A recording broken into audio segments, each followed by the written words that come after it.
Bien, bueno, buena pregunta de Luciana.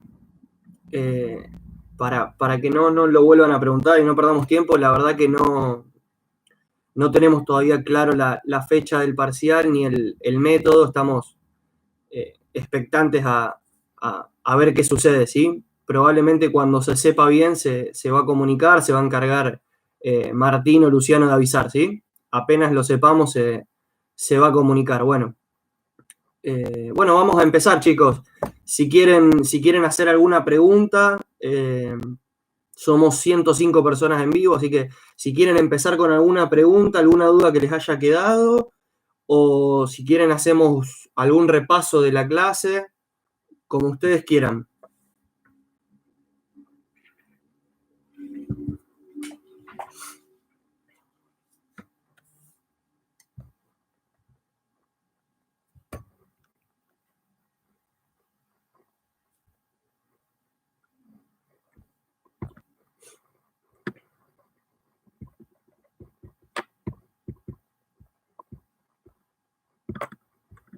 Bueno, vamos a arrancar, chicos.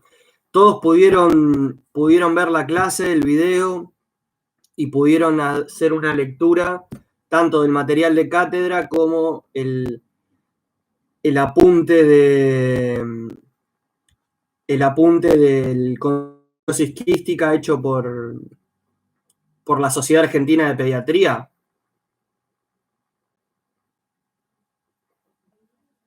Bueno, muy bien, estén atentos ahí. Luciano en el chat está poniendo las fechas del examen. Pero sí, estaría bueno que entren al cronograma, ya que hay distintas comisiones y distintas sedes, así que puede cambiar. Sí, tanto la parte de traumatología como de respiratorio se rinde el mismo día en un mismo examen, ¿sí?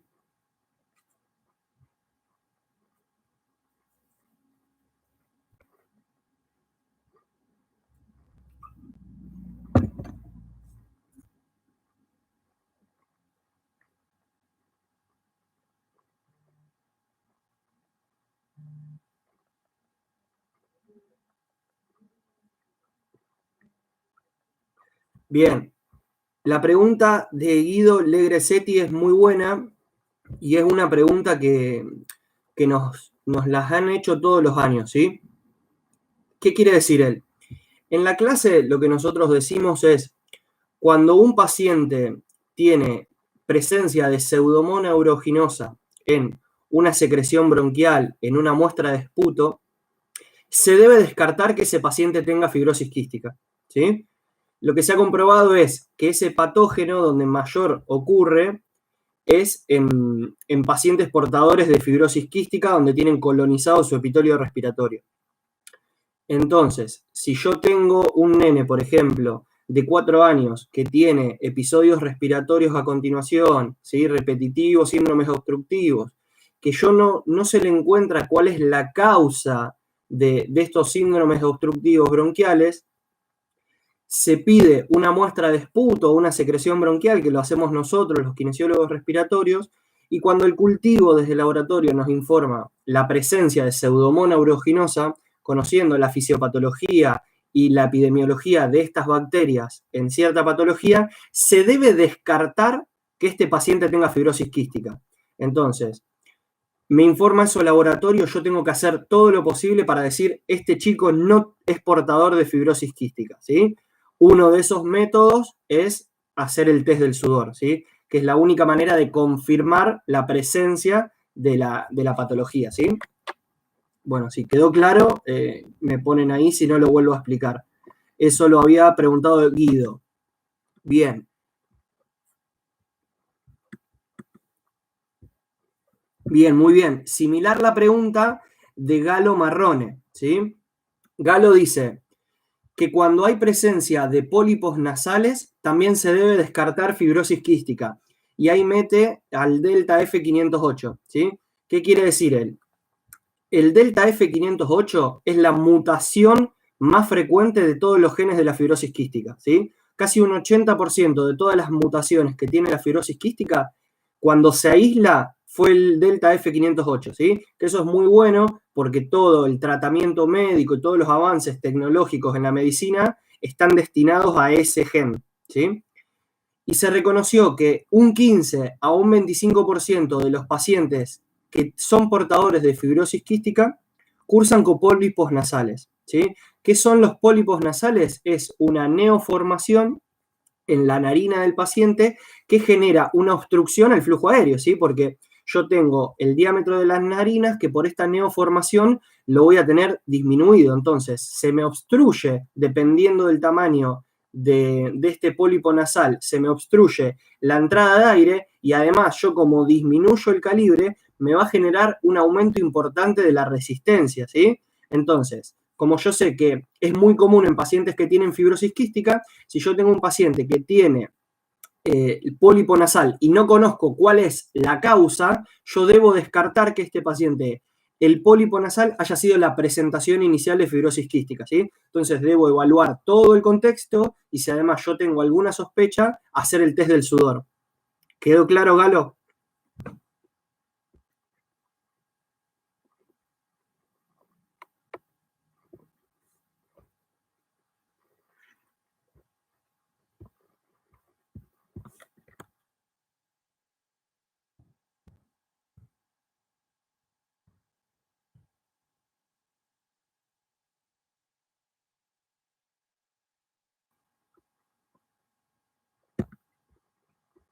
Muy bien. Julieta Miraglia. Bien. Hola, profe. En la clínica del niño menor a 1 año, ¿por qué disminuye la expansión del tórax en su parte superior y no en todo el tórax? Bueno, también muy buena pregunta. La explicación ahí va en la anatomía torácica de los pacientes que son de 1 año. Si vos pensás que tenés un bebito de 1 año, tiene el tórax muy pequeño, ¿sí? Que sigue como una imagen de una pirámide donde a nivel más abajo tiene un abombamiento, un agrandamiento de lo que es la caja torácica, ¿sí? Por ese abdomen distendido que tienen y por la respiración diafragmática obligada, ¿sí? Entonces, donde vos vas a notar que se expande poco el tórax porque hay retracción costal, es a nivel torácico superior, ¿sí? Por eso la única diferencia se basa puramente en las diferencias anatómicas del paciente pediátrico.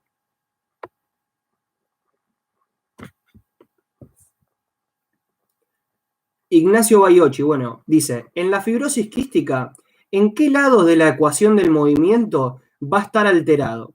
¿La carga por la disminución de la fuerza en los músculos respiratorios o la capacidad por la obstrucción?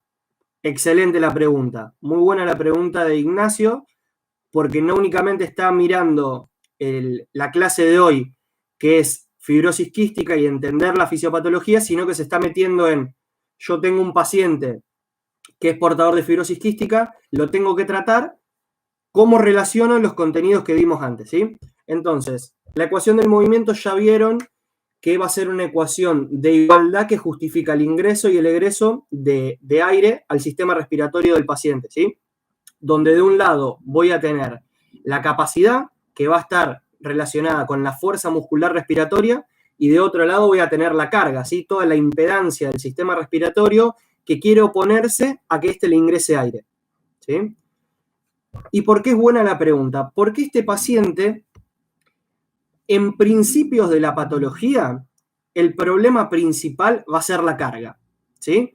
Por ejemplo, en chiquitos bebés, en niños menores, el problema va a ser la carga. ¿Por qué? Porque ya sabemos por la fisiopatología que va a ser un chico que tiene muchísima cantidad de secreciones, mayor a la normal, y que además esta secreción se caracteriza por ser espesa y viscosa, ¿sí? Entonces, este chico va a tener un problema en la carga. ¿Y por qué va a tener un problema en la carga? Nosotros sabemos que la única manera de eliminar secreciones bronquiales es a través del clearance mucociliar, ¿sí? Todo ese movimiento de las cilias de arrastre del moco es lo que defiende a nuestros pulmones a que se obstruyan de secreción mucosa. Estos niños, como tienen esa alteración del canal SFTR, donde van a tener secreciones muy viscosas, lo que pasa es, ustedes acuerden de 3 capas, ¿sí? Que se llaman gel, surfactante y sol, ¿sí? Estas tres capas del moco tienen diferencias viscoelásticas. ¿Qué quiere decir? Que desde la capa sol a la gel vamos a tener mucho líquido en la capa sol y poco líquido en la capa gel. Esto pasa en un paciente normal. En el paciente que tiene fibrosis quística, todas esas capas de moco se caracterizan por el poco contenido hídrico, la poca cantidad de agua, y así se tornan muy viscosas. Por lo tanto, un chico, no te sabría decir la edad, pero en etapas tempranas de su patología, el problema principal va a ser la carga, ¿sí? Y en problemas y en edades más avanzadas, donde ya haya cambios crónicos, donde sea un paciente que tiene disminución en la tolerancia al ejercicio, ¿qué quiere decir? Que cada vez se mueve menos, que no hace actividad física porque no la tolera, porque le genera disnea, que se mueve cada vez menos de su casa, que tiene atrofia muscular, tanto de los miembros superiores, miembros inferiores y la musculatura respiratoria, es que las secreciones que tienen son sumamente viscosas y generan que yo desde la capacidad la tenga que tener aumentada. Entonces, este es el principio básico y la justificación por la cual un chico portador de fibrosis quística necesita el kinesiólogo respiratorio. Y el kinesiólogo respiratorio tiene que ser consciente y entender la fisiopatología, ¿sí? Ya lo dije en el video, que a estos chicos hay que estudiarlos todos los días y entender la fisiopatología de que siempre va a estar alterado. Por más que vos al chico lo veas bien, vos sabés que el moco que tiene no lo puede movilizar y vos lo tenés que ayudar, ¿sí? ¿Cómo lo ayudás? A través de técnicas de higiene bronquial para movilizar esas secreciones, a través de la educación familiar, de la educación del paciente, a través de la realización de actividad física y a través de la hidratación por agua sistémica. Es la única manera que tenemos de que ese moco le llegue algo de agua, ¿sí? Entonces esos son los pilares del tratamiento y por lo cual en el video quise dejarles en claro que la idea es ser conscientes del paciente que estamos tratando, ¿sí? Un paciente con una patología crónica, grave, letal. ¿Estamos? Bueno, me parece que me extendí un poco, Ignacio, espero que haya quedado claro y la verdad que, bueno, felicitaciones, que es muy buena tu pregunta, ¿sí? Se nota que relacionaste los conceptos. Telma Temperini dice, espera que se me fue.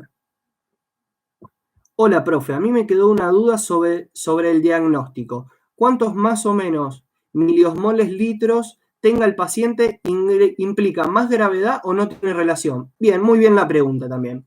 Cuando haces el test del sudor, el único objetivo es diagnóstico, ¿sí? Porque tenga 180 o 70 miliosmoles de cloruro cuando se le hace el test del sudor, no te va a indicar la gravedad, ¿sí? Lo que sí te va a confirmar es el diagnóstico. Porque la gravedad lo que te va a decir es según cuánta insuficiencia pancreática tenga, cuán tarde vos diagnosticaste a tu paciente y lo empezaste a tratar, ¿sí? Va la educación de la familia, cuán comprometidos estén en el tratamiento, la adherencia de la familia y del paciente, ¿sí? Entonces, el test del sudor lo único que hace es confirmar la patología, no va a predecir la gravedad, ¿sí? Miren en el artículo de la Sociedad Argentina de Pediatría que hay un cuadrito más abajo que relaciona la insuficiencia pancreática con las exacerbaciones respiratorias que tenga nuestro paciente para denotar el pronóstico y la gravedad, ¿sí? Entonces, para decir que más grave es mi paciente es cuando en el último año haya tenido 5 colonizaciones de Pseudomonas aeruginosa que requirieron hospitalización, que es un paciente que tiene pérdida de peso porque cada vez es mayor su insuficiencia pancreática, ¿sí? Entonces, eso léanlo que está muy bueno, está en el artículo de la Sociedad Argentina de Pediatría. Valentina, hola profe, yo tengo una pregunta que me quedó inconclusa de bronquiolitis. No entiendo por qué la elastancia está aumentada y la compliance disminuida. ¿Por qué pasa esto? Bien, vos acordate que la compliance torácica y la elastancia siempre van a ser a la inversa, ¿sí? Cuando una está aumentada, la otra va a estar disminuida. Acá lo que quisimos poner en la clase de bronquiolitis es que ustedes entiendan cómo es la fisiopatología de la bronquiolitis y cómo es la fisiología normal de un paciente pediátrico, ¿sí? Ustedes saben que un paciente pediátrico va a tener la caja torácica desarrollada a través de cartílago, ¿sí? Entonces, su deformación, su ingreso de volumen corriente va a ser muy fácil, ¿sí? En un niño normal. Entonces, ahí la compliance va a estar aumentada, ¿sí? En relación a un adulto, la compliance torácica va a estar aumentada porque al ser de cartílago es muy fácil su distensión, ¿sí? Tanto la compliance torácica como la compliance pulmonar. ¿Qué pasa en la bronquiolitis? Como el virus sincitial respiratorio me genera en la vía respiratoria una lesión que genera inflamación y descamación epitelial, hace cambios crónicos ahí, dejando cierta fibrosis, ¿sí? Por eso es que se dice que el problema principal de la bronquiolitis no es en sí la bronquiolitis, sino las consecuencias que deja, ¿sí? Y por eso es que la importancia se da en que estamos una buena y una mala, que nos encontramos en un chico con un pulmón inmaduro, que sería lo malo, pero un pulmón en crecimiento. Entonces, esa área fibrosada, como mi pulmón, como yo soy pediátrico, sigue creciendo en tamaño y en ramificación, esa fibrosis que yo tuve ahí no me traería grandes consecuencias. Pero eso va a depender del grado de la gravedad de la bronquiolitis que haya tenido ese chico, ¿sí? Por ejemplo, no es lo mismo una bronquiolitis por sincitial respiratorio positivo a un prematuro, a un cardiópata, que a un gordito de 3 meses que está bien alimentado, que la mamá no tiene ninguna patología, ¿sí? No les afecta de la misma manera y no les deja las mismas consecuencias, ¿sí? Así que bueno, espero que se haya resuelto tu pregunta, Valentina, que también está muy buena. Marianela García, hola profe, tengo una duda con respecto a la fibrosis quística. Dice, cuando habla que el paciente presenta pólipos nasales, se debe descartar fibrosis quística, pero si los presenta el paciente, ¿por qué se descarta? Bien, Marianela, me imagino que te sumaste a la reunión hace un ratito, ya le habíamos contestado esta pregunta, pero te la vuelvo a contestar. La hago un poquito más corta por respeto a los demás, ¿sí?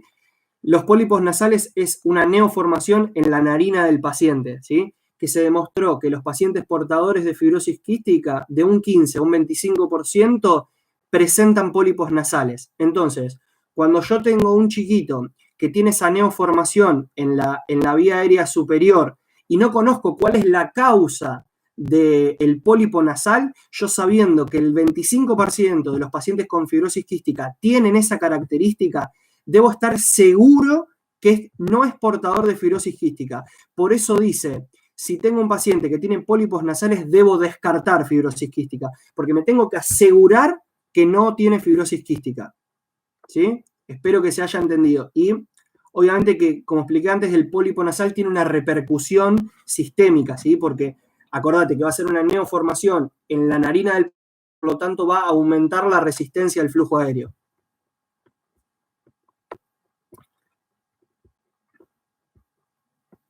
Soledad Viale, no entiendo por qué se descarta si es la bacteria relevante de la fibrosis quística. Bien, también lo explicamos, Sole.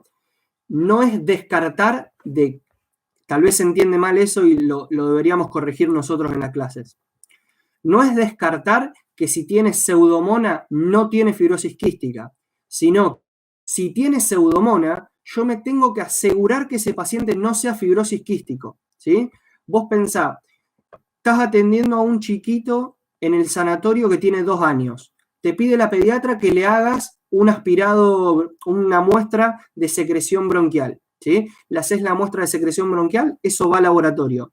Vos sabés del paciente que es un chiquito que hace 2 años tiene múltiples síndromes obstructivos bronquiales, pero no tiene antecedentes de alteración neurológica, no tiene un diagnóstico certero, sino que lo tratan como un BOR, por ejemplo, o como un principio de asma.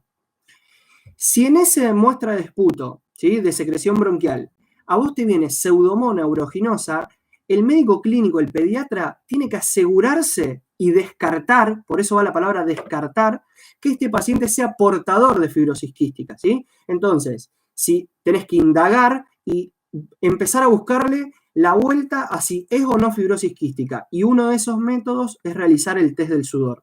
¿Sí? Además del análisis genético, empezar a indagar a la familia, si en su árbol genealógico hay algún paciente portador de fibrosis quística, ¿sí? Acuérdense que esta patología tiene una herencia autosómica recesiva. ¿Qué te quiere decir eso? Que Ambos genes de un par de cromosomas deben estar alterados para que el paciente sea portador de fibrosis quística. Por eso es tan común que hermanos que tienen fibrosis quística, el otro tenga fibrosis quística, ¿sí?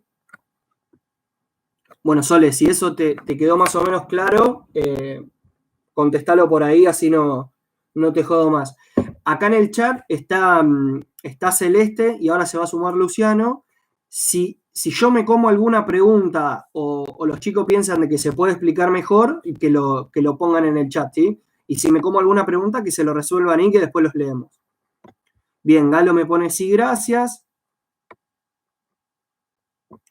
Soledad Viale me pone, entonces solo se confirma con, sí o sí, con el test de sudor, exactamente. Bien, Micaela Santiago, bien, lo mismo. ¿Por qué se descarta lo de la pseudomonas? Ya lo explicamos. Macarena Godoy, hola Maca, dice, profe, tengo una consulta. Cuando hablas sobre que decís que un paciente con FQ, el canal CFTR está aumentado, siempre los pacientes van a tener esa triada. Bien, muy bien. ¿Para qué se me perdió?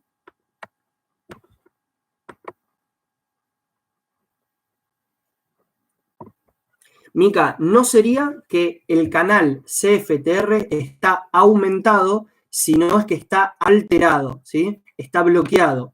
Por lo tanto, no va a pasar el cloro desde el interior hacia el exterior celular. Como no llega el cloro hacia la capa exterior del epitelio respiratorio, no genera esa diferencia iónica para atraer al sodio y por lo tanto generar que el líquido que se encuentra en el intersticio por ósmosis llegue al epitelio respiratorio y me hidrate toda esa secreción bronquial.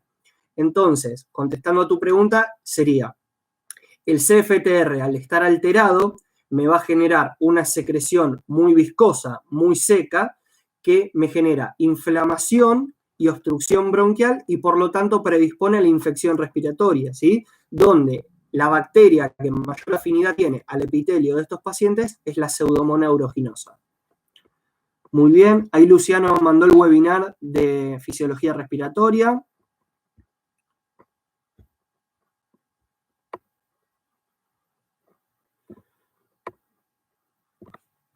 Me parece que estoy medio atrasado con los comentarios, perdón, ahí estoy leyéndolo ahora. ¿Podés repetir que está afectado en edades avanzadas? Justo se me cortó.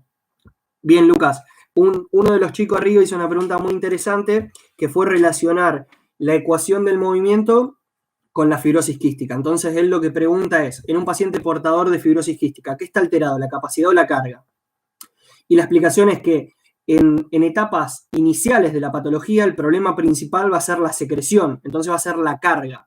¿Sí? Pero en edades avanzadas, como va a ser un paciente que tiene debilidad muscular y alteraciones sistémicas, alteraciones metabólicas, cardiovasculares, va a ser un paciente con atrofia muscular, con rigidez de la caja torácica. Entonces, por lo tanto, en esa etapa, todo el componente de la ecuación del movimiento va a estar alterado, porque tengo la carga, si tiene fibrosis quística, va a estar aumentada, ¿sí?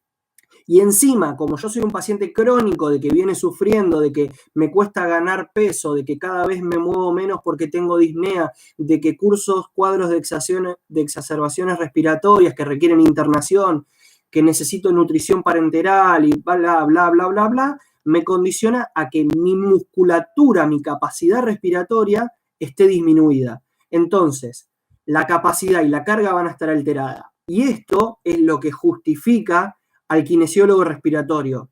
Y si ustedes no entienden eso, jamás se van a poder hacer valer y que alguien entienda por qué necesitamos a un kinesiólogo respiratorio. Si ustedes le dicen, ¿por qué al chico que tiene fibrosis quística vos lo ves todos los días? Si no, no tiene nada.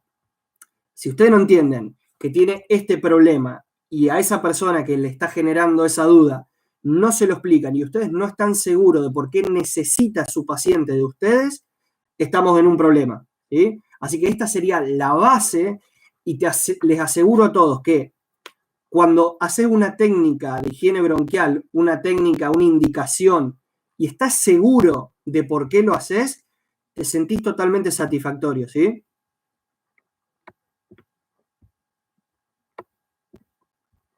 Ignacio se entendió. Valentina, sí, profe. Gracias, profe. Muy bien. Brisa. Uy, qué apellido, Brisa. ¿El test del sudor es únicamente para diagnosticar la fibrosis quística o también es indicativo de otras enfermedades? Muy buena pregunta. Es únicamente para fibrosis quística, ¿sí? Bien. Ahora ya que hiciste esta pregunta, vamos a hablar un poquito, me tomo el atrevimiento, vamos a hablar un poquito del test del sudor, ¿sí? Para que quede claro. El test del sudor, entonces, va a ser una indicación del pediatra, del médico clínico, a aquellos pacientes con sospecha de fibrosis quística, ¿sí? Ahí en la clase lo dejamos bien en claro que se le va a pedir a aquellos pacientes con hermano de fibrosis quística, que hacen cuadros de neumonías a repetición, que hacen cuadros de obstructivos bronquiales recurrentes, ¿sí? Que tienen presencia de hilio meconial, que tienen insuficiencia pancreática. A esos pacientes al clínico va a decir, bueno, hay que estudiarlo porque tiene probabilidades de tener fibrosis quística. Y la única manera que yo tengo de confirmarlo es haciendo el test del sudor, ¿sí? El test del sudor consiste en la recolección de sudor de este niño del antebrazo, ¿sí? Se puede hacer o en el antebrazo o se puede hacer en el muslo, ¿sí? Lo que sí no debe hacerse es, se necesita una cantidad de sudor para que pueda ser leído el estudio, ¿sí? No se puede recolectar de dos sitios anatómicos distintos, ¿sí? ¿En qué consiste el test del sudor? Es al niño le van a poner 2 electrodos en el antebrazo y le van a aplicar el fenómeno físico iontoforesis que ustedes lo conocen de física, ¿sí? La iontoforesis va a ser conducida por un gel que se llama pilocarpina. Esto va a estimular a las glándulas sudoríparas a que secreten ese sudor. Entonces, como nosotros sabemos la fisiopatología de la fibrosis quística, que tiene una grande alteración en la secreción exócrina, va a estar alterada ese sudor, ¿sí? Entonces, el laboratorio evalúa y dependiendo de la cantidad de miliosmoles de cloruro, va a diagnosticar o no si el paciente tiene fibrosis quística, ¿sí? Y ahí hay puntos de corte que los tienen que saber, que se los vamos a preguntar, ¿sí? Se confirma la patología cuando es mayor a 60 miliosmoles, ¿sí? Yo ahí en la clase les puse el test del sudor de Joaquín, que es mi pacientito, que tiene 85 en uno y 160 en el otro, me parece. Entonces, un paciente que se confirma el diagnóstico de fibrosis quística. Si el chiquito tuviese 2 exámenes consecutivos de valores intermedios entre 40 y 60, se debe relevar a un estudio especialista en genética, ¿sí? Para ver si es portador o no de fibrosis quística. Entonces, cuando nosotros le preguntemos a un chico que tiene síndrome bronquiales obstructivos a repetición, por sospecha de fibrosis quística, se le hizo un test del sudor y el informe dice que tiene 21 miliosmoles de cloruro. ¿Es portador de fibrosis quística? Sí o no, justifique. Ustedes tendrían todos los avales para decirme, no, profesor, este chico no es portador de fibrosis quística, ya que el nivel de cloruro para confirmar el diagnóstico debe ser por lo menos mayor a 60. ¿Estamos? Muy bien. Sigo leyendo. Marianela, ahí entendí. Sole Viale, no tendría que, bueno. Ahora sí lo entendí, ¿a qué se refiere descartar? Muchas gracias. Bueno, las chicas chica y chico que habían preguntado lo de descartar, claramente si tuvieron esa duda es porque lo podríamos expresar mejor en la clase, ¿sí? Así que lo vamos a corregir para el año que viene, para las clases que quedan. Profe, respecto al tratamiento, si los pacientes tienen estas enfermedades de que nacen, ¿por qué necesitan de técnicas de higiene bronquial realizadas por el respiratorio, por el kine? ¿El chaleco y el resto de los tratamientos son un complemento a lo kinésico? Ah, buenísimo, ya me respondiste recién.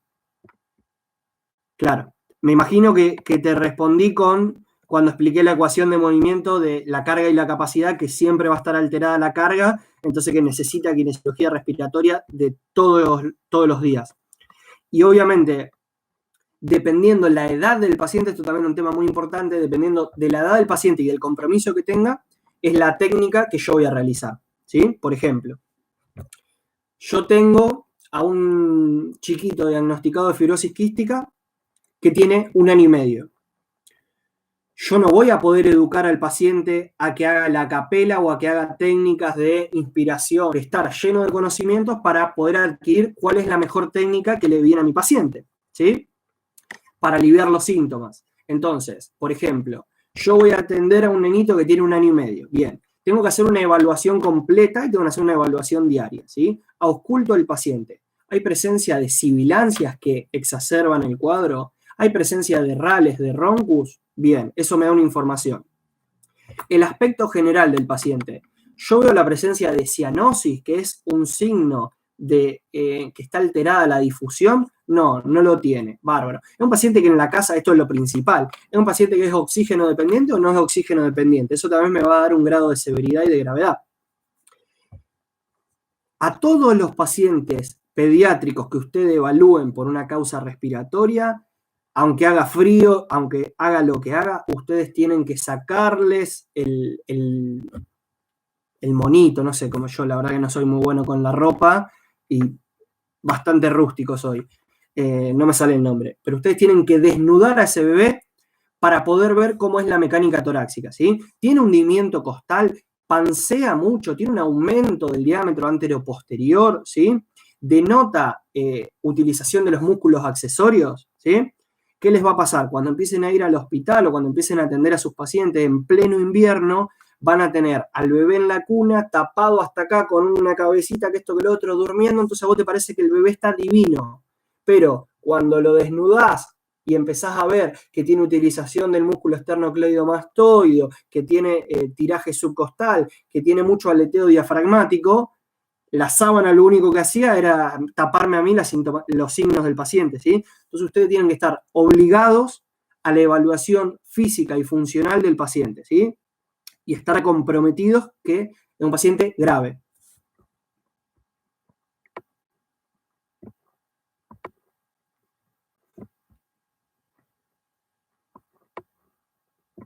Bien, ¿es frecuente que el paciente con fibrosis quística tenga bronquiectasias o solo en pacientes muy complicados? Eso lo pregunta Dorcas de Espinosa. Bueno, muy buena pregunta.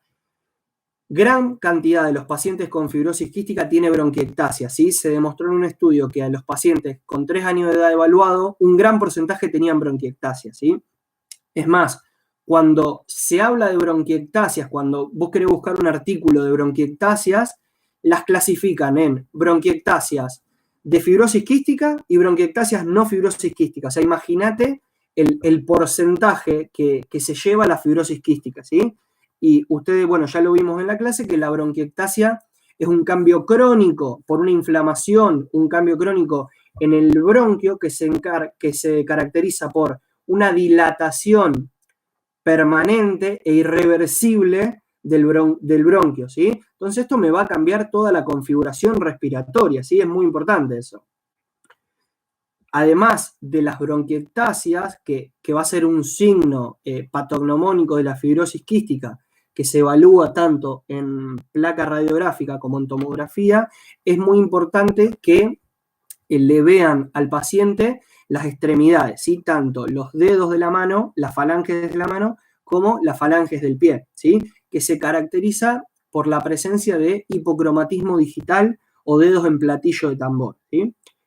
Este signo no es exclusivo de la fibrosis quística, sino que es común de las patologías respiratorias crónicas, que por esta disminución de oxígeno a nivel periférico se genera una angiogénesis. Entonces, esa angiogénesis me va a aumentar el volumen del lecho ungueal, ¿sí? de la uña. Entonces, lo que me cambia es la morfología de la falange, cambiando la curvatura, ¿sí?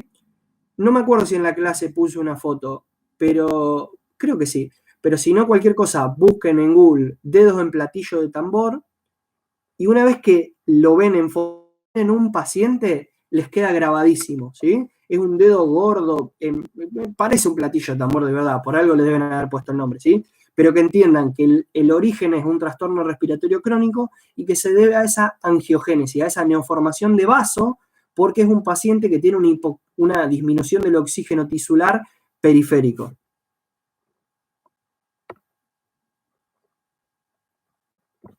Profe, en la auscultación, Pacientes de edad temprana se van a escuchar sibilancias en ambos tiempos respiratorios. Bien, también buena la pregunta.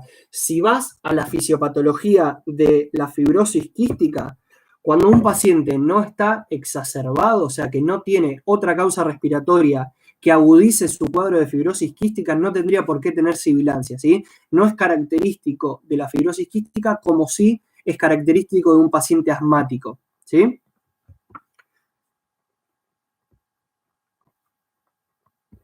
Exactamente, Albano, muy buena pregunta. ¿Por qué no se pueden hacer test del sudor en dos partes anatómicas anatómica diferentes? Porque dan valores distintos, ¿sí? Ahí en el apunte de la Sociedad Argentina de Pediatría lo explica y justifica que si el valor de sudor que vos obtuviste es poco, no podés sacar el del muslo, pero sí lo que podés hacer es hacer en el mismo día dos test del sudor en el mismo sitio anatómico y ese mandarlo a estudio.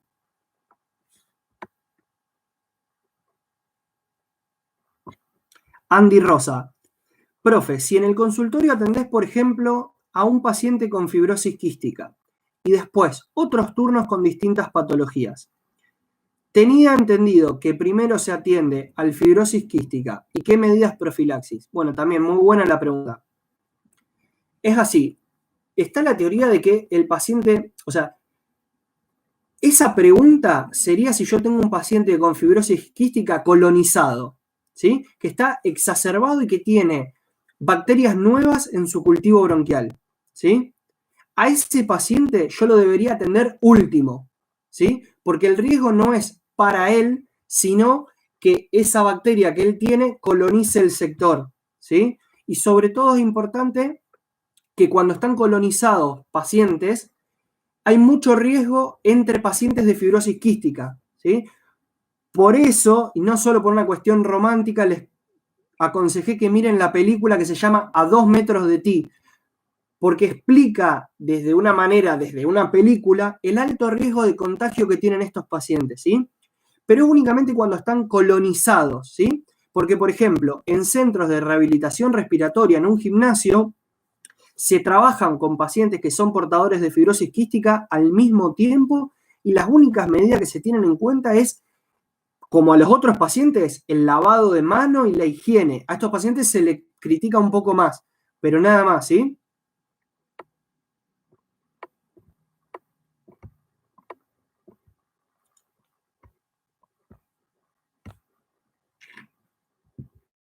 Uy, para que toque. Para un segundo, no sé qué toque. A ver ahí. Ahí está.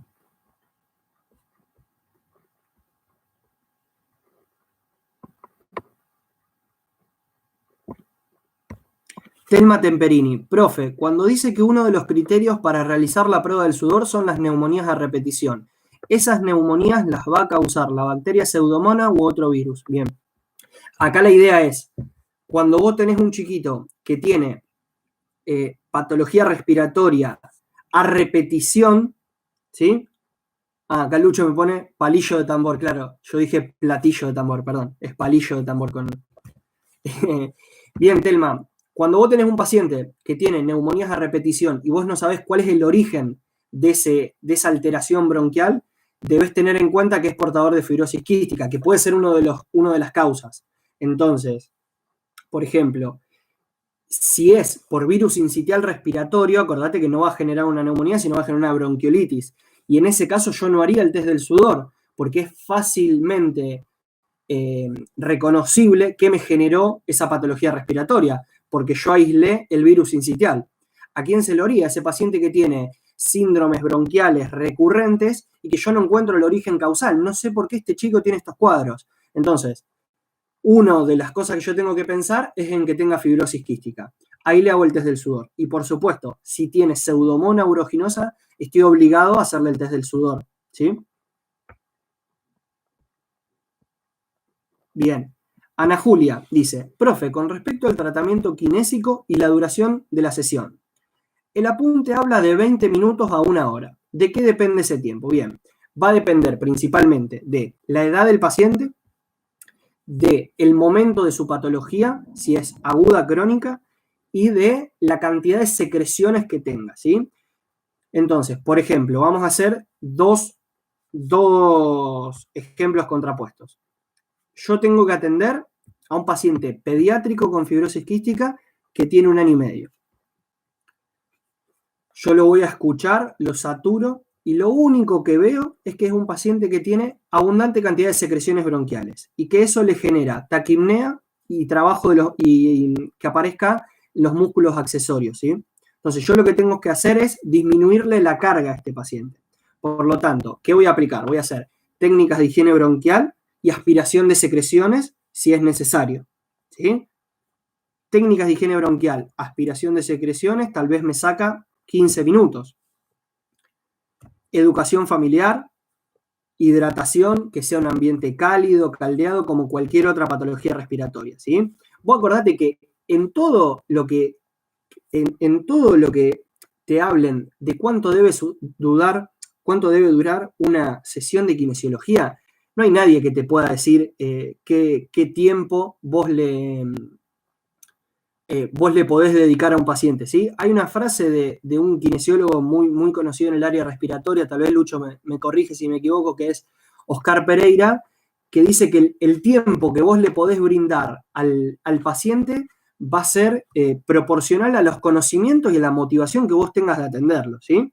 Pero, por ejemplo, si yo tengo conocimientos y tengo muchas ganas de atender a este chico, un nene de 1 año que tiene moco y que yo lo que tengo que hacer es sacarle ese aumento de la carga y guiar el tratamiento para que aumente lo menos posible la carga, me va a sacar menos tiempo que el paciente que tiene 17 años, donde yo, además de enseñarle las técnicas de higiene bronquial, tengo que hacer rehabilitación respiratoria, porque yo sé que va a tener una disminución del consumo de oxígeno, va a tener atrofia de la musculatura respiratoria, de la musculatura de los miembros inferiores, de la musculatura de los miembros superiores. Entonces yo a ese paciente tengo que hacer un entrenamiento aeróbico, un entrenamiento de fuerza, un entrenamiento de fuerza de los músculos inspiratorios, técnicas de higiene bronquial, que su tos sea efectiva. Ese chico a mí me va a sacar 45 minutos, 1 hora por lo menos, ¿sí? Entonces, la diferencia de tiempo va a depender de la edad, del estado del paciente y de los objetivos que tengas vos como kinesiólogo.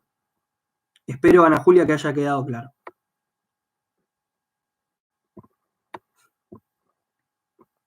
No spoilees, profe. Miren la película. A ver. Julia, ¿cuál es la causa fisiopatológica para que un paciente con fibrosis quística no pueda estar en contacto con otro de su misma patología? Bien, muy buena también la pregunta. Es por la gravedad y por la colonización de la bacteria, ¿sí? Va a ser un paciente ya portador de esa bacteria, ¿sí? Que la va a transmitir a través de la tos, de su saliva, que ya generó anticuerpo y que ya está tratado. Entonces un paciente que no va a estar grave por esa bacteria, pero que a otro paciente lo va a condenar, ¿sí? Le va a generar una exacerbación de su patología. Entonces, estos pacientes no tienen que estar en contacto. Por eso es que se dice que un kinesiólogo respiratorio no debe atender a 2 pacientes con fibrosis quística en el mismo sector si están colonizados, ¿sí? Eso también, Lucho, si pensás algo distinto, me podés dar una mano, amplía la pregunta ahí de Julia. Celina Bustos. Hola, profe, una pregunta. No me quedó claro, ¿cuando un niño es portador y cuando padece fibrosis quística o cuando se habla de portador hace referencia a los padres? No. Yo es la manera que me expresé.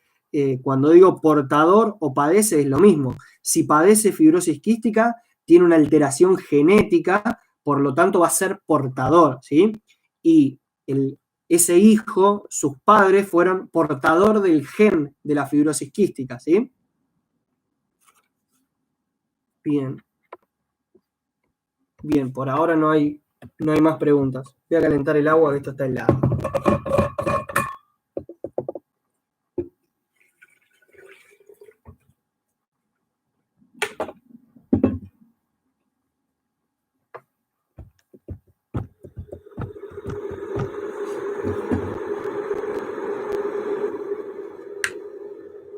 Bien, Lucas, buenas tardes. Buenas noches, Lucas. Son 8:30 de la noche ya.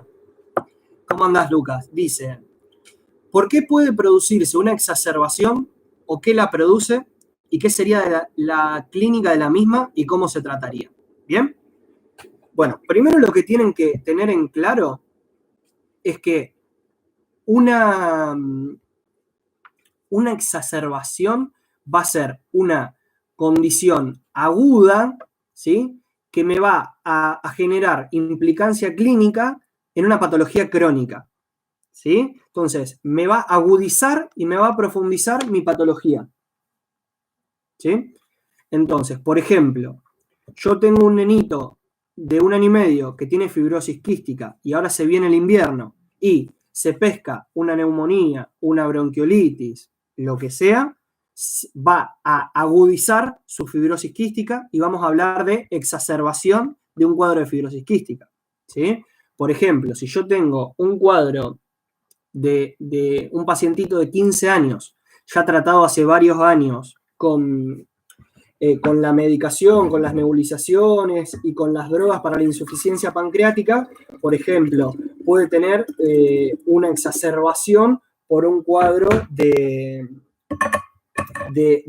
aumento de pérdida de grasa y que sea un paciente, por ejemplo, hace 2 meses que no aumenta de peso y que tiene pérdida y pérdida y pérdida. Eso también va a exacerbar su patología respiratoria, ¿sí? Entonces, dependiendo qué es lo que exacerbe, va a ser el tratamiento que vos vas a realizar. Si genera que el paciente esté internado, vos como mínimo tenés que transferir el tratamiento que vos hacías en el paciente estable, ¿sí? Y dependiendo de la gravedad de la exacerbación, vas a ver si necesita oxígeno suplementario, si necesita mayor medicación, una corrección en su medicación de nebulizaciones, de enzimas pancreáticas, ¿sí? Espero que haya quedado claro que la idea de la exacerbación es cualquier condicionante que agudice su patología crónica. Por ejemplo, una infección urinaria a un paciente con fibrosis quística que le da fiebre y que genera que lo interne, se va a tornar en un cuadro exacerbado, ¿sí? A un nenito con fibrosis quística que tiene una neumonía, un derrame pleural, etcétera, va a exacerbar su fibrosis quística. Y el tratamiento va a estar guiado en relación a la gravedad que tenga. Exactamente. Acá Delfina dice, profe, entonces, puede ser portador del gen y no padecer fibrosis quística. Para padecer fibrosis quística, mírenlo en el apunte de la Sociedad Argentina de Pediatría, que explica que al ser una patología de herencia autosómica recesiva, ambos padres deben tener el gen en uno de sus cromosomas y la unión de estos genera la patología de fibrosis quística. Mírenlo en el apunte de que está explicado, dice padre y madre portador del gen, pero que no son fibrosis quística, y te da las 3 opciones, ¿sí?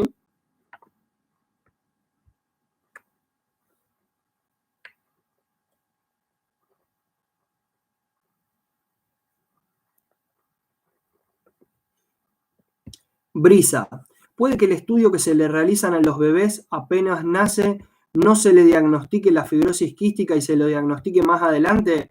La verdad que como poder puede, pero la idea de la pesquisa neonatal es realizar toda esta evaluación genética para, para poder detectarlo. Pero sí, lamentablemente puede pasar.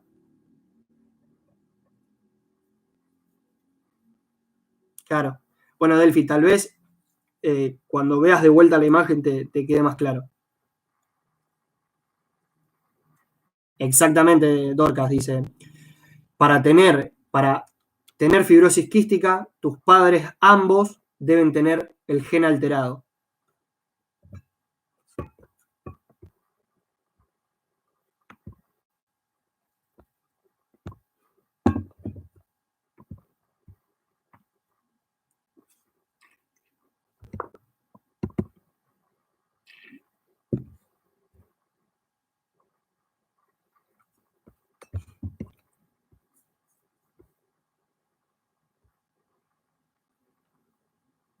Carla, hola profe, cuando un paciente con fibrosis quística tuvo un trasplante bipulmonar, ¿En qué momento se considera retomar las técnicas de higiene bronquial? Muy bien, ya te contesto. Espérame, ahí está. Bien, Carla. El trasplante bipulmonar es una cirugía programada de las más bravas que haya, ¿sí? Por lo tanto, ese paciente, cuando vos lo recibas en tu sanatorio, seguramente esté en ventilación mecánica, ¿sí? Lo recibas intubado en terapia intensiva en el contexto de un paciente crítico, ¿sí? La rehabilitación respiratoria y las técnicas de higiene bronquial van a empezar del día 0 post-trasplante adelante, ¿sí? Y es un paciente que todos los días va a requerir técnicas de higiene bronquial. Obviamente, el día que está intubado no vas a hacer las mismas técnicas que hacías antes con este chico, ¿sí? Pero va a tener ese aumento de la secreción bronquial, ¿sí? Entonces vos tenés que humidificar la vía aérea, tenés que generar técnicas de clenas mucociliar, aspiración de secreciones, ¿sí? Y la rehabilitación y las técnicas de higiene bronquial van a estar guiadas en la evolución clínica de este paciente. Una vez que lo estubaste, que lo empezaste a movilizar, lo vas a empezar a sentar al borde de la cama, vas a empezar a que trabaje su musculatura respiratoria, vas a hacer todo lo que sabemos para evitar complicaciones respiratorias, que no aparezcan las atelectasias, que no tenga broncoaspiraciones, ¿sí? Posteriormente, cuando el paciente está mejor, vas a empezar la rehabilitación respiratoria, el fortalecimiento de la musculatura, ¿sí?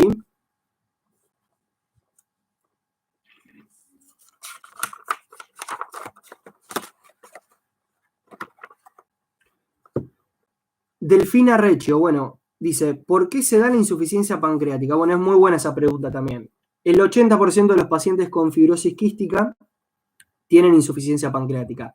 Y el origen es en que hay una autolisis, o sea, una autodestrucción de las células pancreáticas que son las encargadas de generar las enzimas, ¿sí? Entonces, es una causa innata propia de esta patología, donde se destruyen estas células, como por ejemplo, vieron que en la diabetes hay una destrucción de las células de Langerhans. Bueno, acá hay una autolisis de las células que liberan las enzimas pancreáticas, donde la más importante va a ser la lipasa, ¿sí? Entonces, al haber esta destrucción, ¿cómo te das cuenta que un paciente tiene insuficiencia pancreática? Es cuando le analizan las enzimas pancreáticas y se ven que están disminuidas. Otra manera de sospechar que un paciente tiene insuficiencia pancreática es por la pérdida de ácidos grasos en la defecación del paciente. Esto se hace un estudio a los niños que se llama un estudio de Van de Kammer, que lo que evalúa es el ácido graso presente en la materia fecal. Eso se llama esteatorrea, ¿sí? Y el paciente con fibrosis quística, yo lo dije en el video, la caca de este paciente es voluminosa, parece grasosa, con un color amarillento y tiene un olor horrible, horrible. Cuando ustedes, ojalá les pase porque está buenísimo cuando tengan un paciente con fibrosis quística, sientan la caca de un paciente con fibrosis quística, se van a acordar de este personaje que les dice la esteatorrea y que esto y que lo otro. ¿Sí?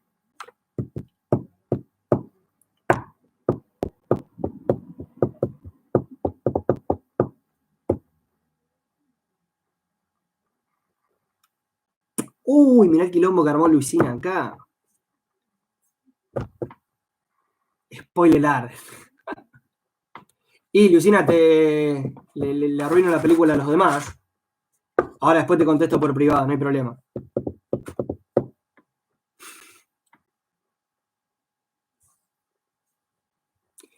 Bueno, Delfina, la pregunta de la insuficiencia pancreática la hicieron ustedes, no la hice yo. Igual no creo que por hablar un poquito de caca con grasa no te destapé una botella de vino ahora y comas algo, así que.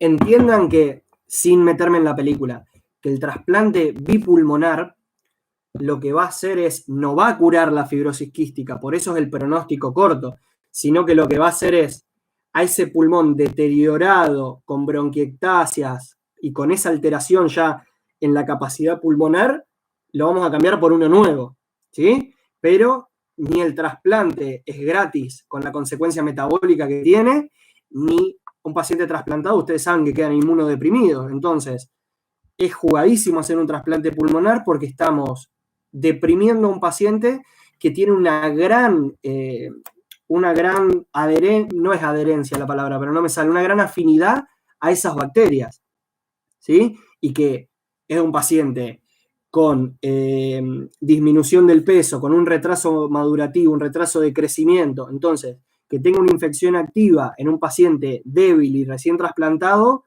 lo manda al tacho también. Entonces, por eso el pronóstico del trasplante bipulmonar es reservado. No se hace en todos lados, no tienen la mejor experiencia, ¿sí? Yo la verdad que he visto a 2 pacientes únicamente trasplantados bipulmonar con fibrosis quística en una rotación que hice, que los vi 25 minutos, así que sería muy, muy precario de mi parte que les pueda explicar un poquito más. Claro, lo que se busca con el trasplante pulmonar es mejorar la calidad de vida y prolongarla, ¿sí? Obviamente este trasplante bipulmonar se va a hacer al paciente joven que se piense que se va a salir adelante, pero sabiendo que el pronóstico de vida no es mucho más avanzado, ¿sí?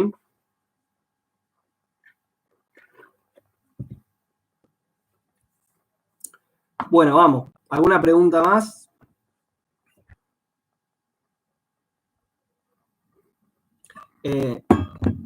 Celeste, Lucho, si piensan que hay algún tema que no se preguntó y que estaría bueno que, por lo menos que los chicos les haya quedado claro, díganlo.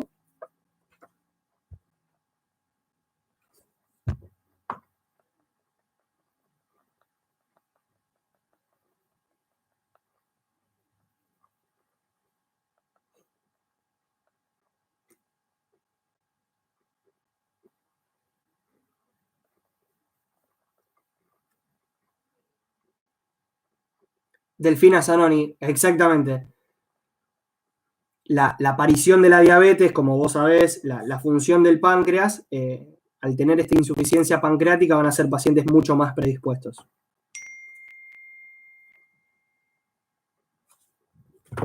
Ignacio Baiocchi, profe, el col pulmonar se produce por una insuficiencia cardíaca derecha por un edema en el pulmón. Sí, no únicamente por un edema en el pulmón, sino por un aumento en la ¿sí? Y porque son pacientes que en estadios más avanzados tienen un compromiso hemodinámico, ¿sí? Lo que tienen es una hipertrofia de la musculatura lisa de la arteria pulmonar, que lo que condiciona es a una fibrosis y un engrosamiento de las venas pulmonares. Entonces, eso va a aumentar la resistencia en el ventrículo derecho, generando un engrosamiento y una hipertrofia de este ventrículo derecho, ¿sí? Entonces, lo que van a ver es una insuficiencia ventricular, tanto sistólica como diastólica del corazón derecho, ¿sí? Que lo que va a generar es esta definición de cor pulmonar, ¿sí?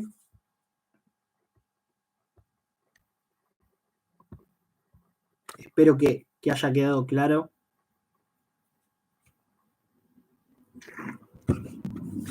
Violeta, después del trasplante bipulmonar, ¿vuelven las inflamaciones e infecciones o cuánto tiempo pasa el paciente con el pulmón sano? Y, Viole, es lo que explicamos antes. Vos al paciente lo trasplantaste, le sacaste los 2 pulmones que estaban totalmente deteriorados por la fibrosis quística y les pones 2 pulmones nuevos, ¿sí?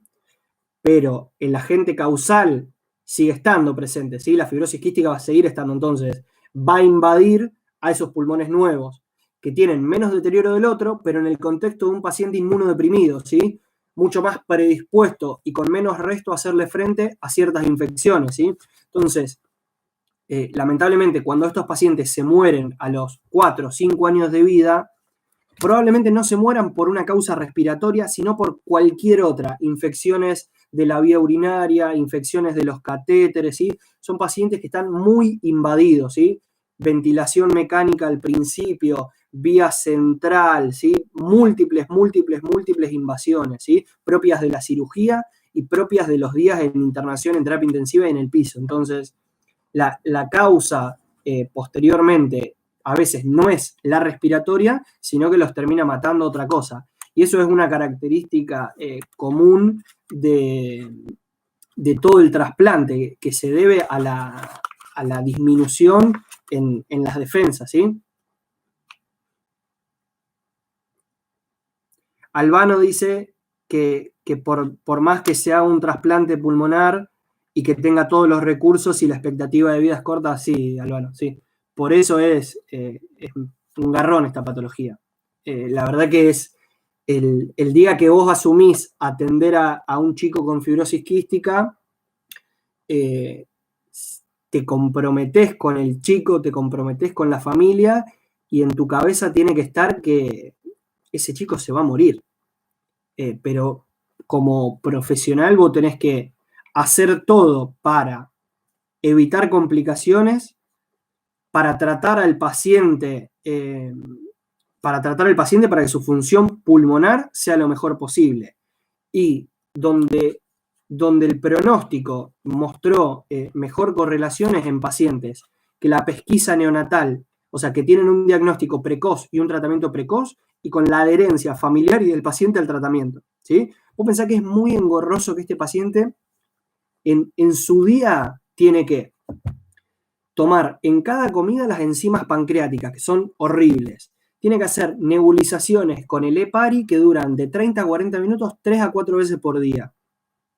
Tienen que tener una dieta hipercalórica, hiperproteica y que encima de todo lo que vos haces, te sentís cada vez más débil, ¿sí? Te sentís que no aumentás de peso, que cada vez tenés más moco, que en tu casa te tenés que aguantar que venga 2 veces por día el kinesiólogo y que me quiera hacer ejercicio y que me quiera mover y que esto y que lo otro, ¿sí? Entonces es engorroso, por eso en un momento en la clase mi idea era mostrarles el padecimiento y lo que tiene en la cabeza un chico con fibrosis quística adolescente. Y en un momento del video lo digo, imagínense ustedes cómo eran a los 17 años. A ver, esto queda grabado, no puedo decir ninguna barbaridad, pero eran cortos los objetivos que teníamos a los 17 años. Queríamos salir a bailar esto y lo otro. Este chico se siente todo flaquito, todo chupado, que lo miran raro porque tiene una patología, que saben que está colonizado de ciertas bacterias, no puede tener relaciones sexuales, no eyacula porque tiene disminución de los... no tiene los conductos deferentes, entonces paciente con azoospermia, ¿sí? Entonces, la cabeza de este adolescente es rara. Y bueno, obviamente yo le fui al ejemplo de salir a bailar y tener contacto con mujeres, pero otra cosa que tenía en la cabeza a los 17 años era, quería ser el mejor jugador de básquet del mundo, quería ser Jordan. Es un chico que camina una cuadra y empieza con tos, con exacerbación de su cuadro respiratorio, con disminución, se siente débil, no tiene fuerza. ¿Sí? Entonces es muy difícil el padecimiento de este paciente, ¿sí? Y más aún cuando está exacerbado. Entonces, por eso necesita tratamiento multidisciplinario. Necesito a la médica, al pediatra, al gastroenterólogo, al kinesiólogo, al psicólogo, al nutricionista, y me debo estar olvidando de varias ramas, ¿sí? Que van a tratar a estos pacientes. El neumonólogo, no lo dije claramente.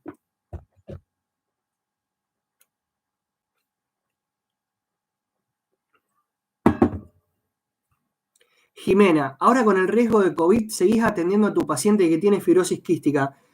La verdad que es muy buena tu pregunta y me haces acordar que hoy no hablé con la madre. No, por disposición de mi jefe y de la médica que me derivó a mí que lo atienda, y me parece que es lo más correcto, es evitar este contacto, ¿sí? Además, yo estoy actualmente trabajando en el sanatorio con pacientes positivos COVID, por lo tanto, no sería positivo que yo atienda a este paciente, ¿sí?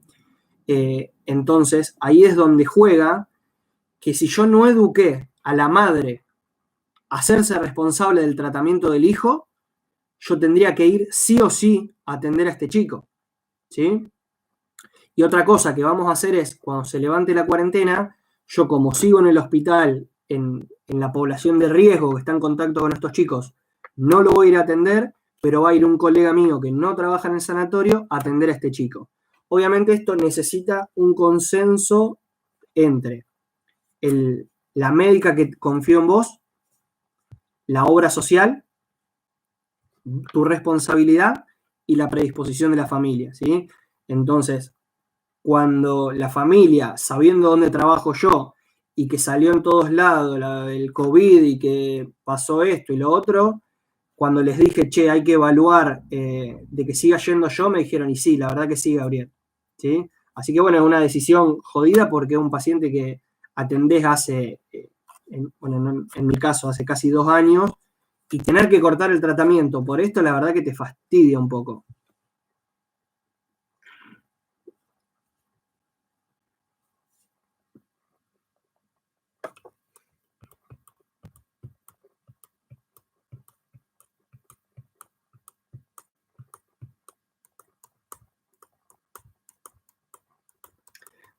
Valentina, ¿es ideal atender a un paciente con fibrosis quística lo último?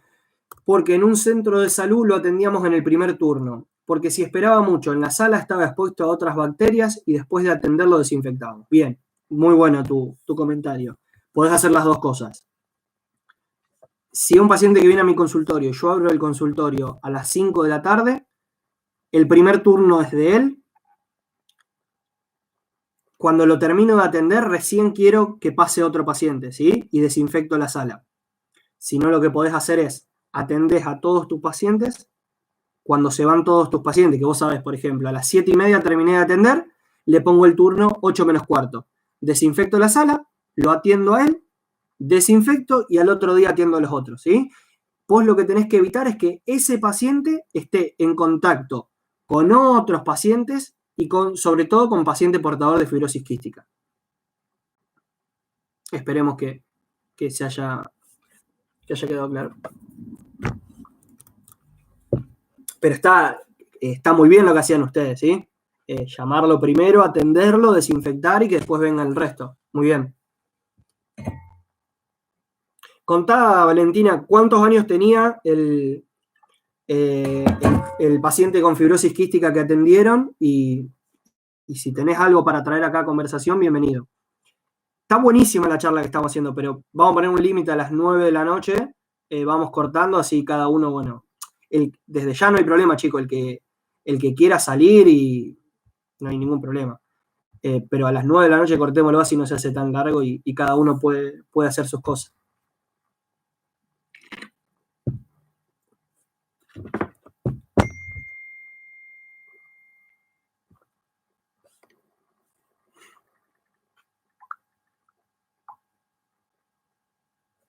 Si no hay más preguntas, vamos cortando.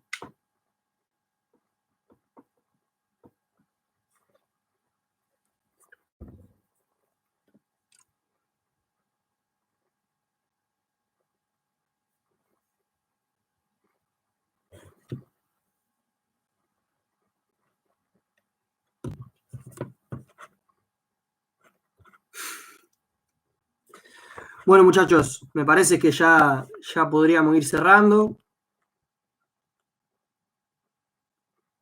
Bueno, Jimena, me alegro. Cualquier duda que tengan, está el foro de consultas entonces en el campo virtual. Ya Luciano les dejó en claro cómo es la fecha de examen, dónde se fijan, ¿sí? Así que bueno, miren la película, los que quieran, no se spoileen, lean el apunte de fibrosis quística de la Sociedad Argentina de Pediatría, que está bueno, ¿sí? Y bueno, cualquier consulta que tengan en el foro de consultas, si piensan que a la clase se le podría sacar provecho de otra manera, la verdad que por lo menos yo soy nuevo en esto y no tengo muy claro la idea del vivo, así que en lo que nos puedan hacer mejorar, un gusto, ¿sí? Bueno, chicos, muy buen fin de semana para todos, pásenla lindo y nos estamos viendo. Ahora voy a tratar de cerrar bien esto sin que se borre y que quede guardadito, ¿sí? Bueno, un saludo a todos, chicos, y la consulta que tengan muy predispuesto de todos los docentes, ¿sí? Bueno, chicos, les mando un abrazo, gracias.